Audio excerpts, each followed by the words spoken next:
വിവാദങ്ങൾക്കൊടുവിൽ ഞെളിയൻപറമ്പിലെ മാലിന്യത്തിൽ നിന്ന് വൈദ്യുതി ഉൽപ്പാദിപ്പിക്കാനുള്ള പദ്ധതിയിൽ നിന്ന് പിൻവാങ്ങി കോഴിക്കോട് കോർപ്പറേഷൻ.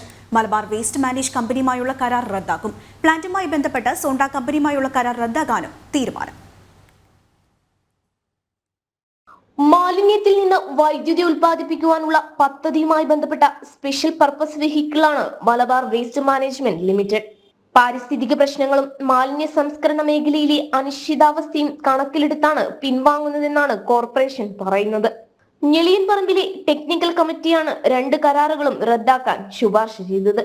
പൊതുമരാമത്ത് കമ്മിറ്റി ചർച്ച ചെയ്ത് കൗൺസിൽ അംഗീകരിച്ചാൽ സർക്കാരിന് കൈമാറും. 2019 വൈദ്യുതി പ്ലാന്റിനുള്ള കരാർ ഒപ്പുവെച്ചത്. 6.5 ഏക്കർ സ്ഥലം മാലിന്യം നീക്കി വീണ്ടെടുക്കാനും 2.8 ഏക്കറിൽ ഗ്യാപ്പിങ്ങിനുമായിരുന്നു സോണ്ടയും കോർപ്പറേഷനും തമ്മിലുണ്ടാക്കിയ കരാർ. എന്നാൽ നിശ്ചിത സമയത്ത് പണി പൂർത്തിയാക്കാതെ സോണ്ട കരാർ നീട്ടിക്കൊണ്ടുപോവുകയായിരുന്നു. 6 വട്ടമാണ് കോർപ്പറേഷൻ കരാർ പുതുക്കി നൽകിയത്. 7.7 കോടി രൂപയിൽ 3.7 കോടി രൂപ കമ്പനിക്ക് നൽകുകയും ചെയ്തു.